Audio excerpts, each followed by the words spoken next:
In the last video, we were looking about measures of center. We're now going to talk about measures of spread. So remember, in our distribution, we want to talk about shape.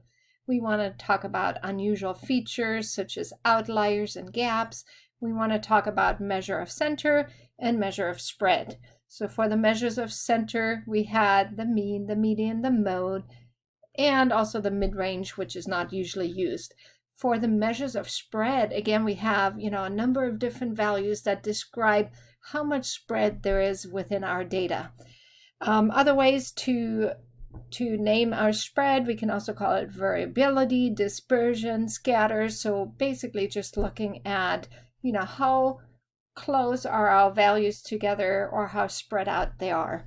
So over here we have a list of numbers over here. These are actually weights, and over on the left we had female guesses. Over on the right we had the male guesses, and these were all for the same person.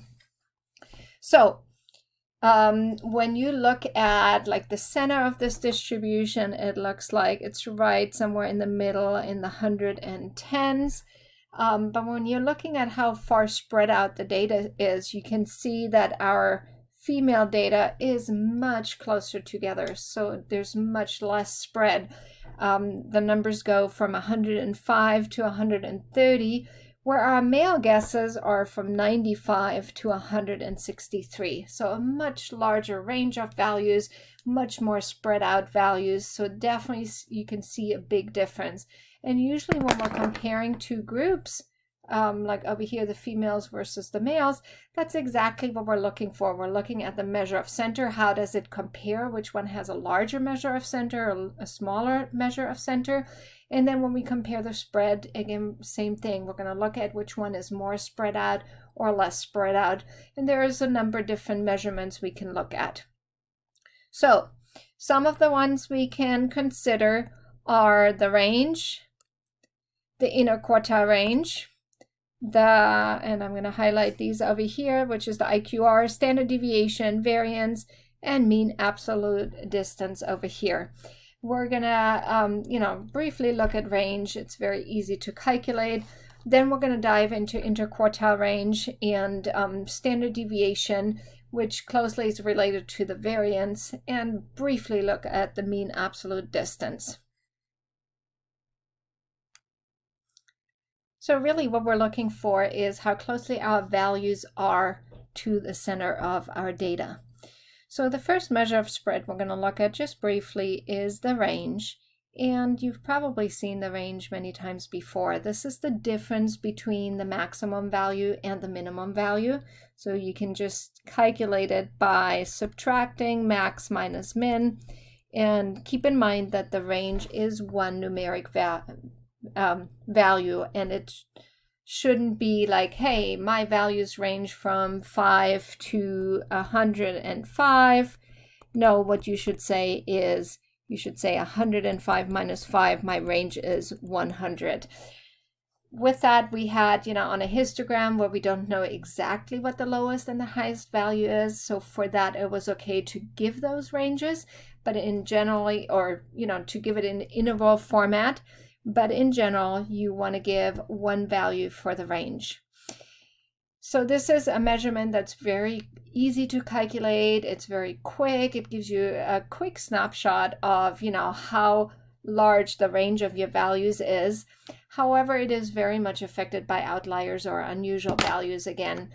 And, therefore, it's not necessarily the best measurement to describe our data. It's an easy measurement to give alongside other values, such as the interquartile range.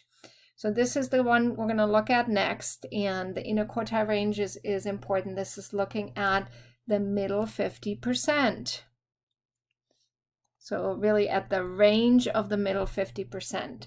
So in order to find that, we are going to start by finding the median first, and then finding the midpoint again of the lower half and of the upper half.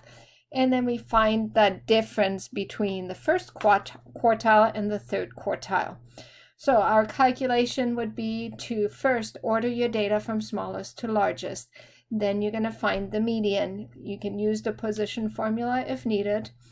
Then you're going to use the median to divide your data in half. And over here we have to be careful whether we have an odd or an even number of values. So if we have an odd number of values, our median is an actual value in the middle. Now our calculator actually excludes that value from the computation and then just looks at the lower half and the upper half over here, and we find the midpoint of those values. StatCrunch, which is our online software, on the other hand, includes 15 into the calculation. So you can kind of see that with statistics and many other things we do in life, sometimes our answers can be a little subjective because there may be different methods being used. But this is the method you're going to be using in order to create certain graphs, such as the box plot. And this is going to be the method that you would use on a calculator over here. So with our 5 values over here, we could see that the location of our median would be 5 plus 1 divided by 2, which is our third value. So our median is located right here in the middle. Then we have the lower half, which is just 2 values over here. We have the upper values, which is the 2 values on the right. And our Q1, our first quartile, is located right between the 10 and the 11. And our third quartile, which is also called Q3, is located between 19 and 20. So we have Q1 equals 10.5. We have Q3 equals 19.5. And then our IQR is going to be the difference of those 2 values.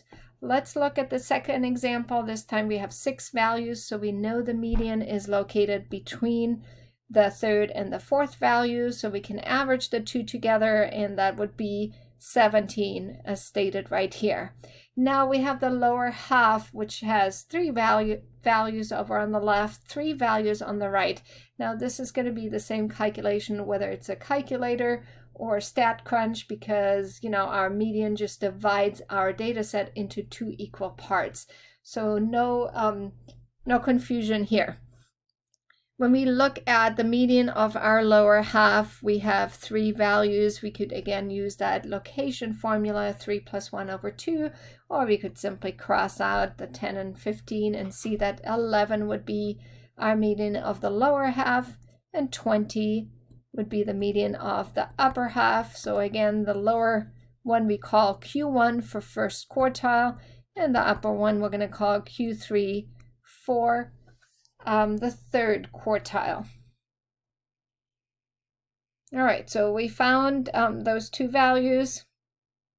Now all we have to do is subtract the 2 in order to find the IQR. So let's go back here. Over here, Q3 minus Q1 in our first example is 9. And Q3 minus Q1 in our second example is also 9, just subtracting 20 minus 11 and 19.5 minus 9. So the takeaway for this is, the range is easy to calculate, just max minus min, and gives us a quick number, but it's also very sensitive by the outliers. The IQR, on the other hand, just looks at the middle 50% of our data. So that's the range of the middle 50%. If we have an outlier on the upper side or on the lower side, it would not affect our IQR. So this is a really good measurement, especially when we have skewed data.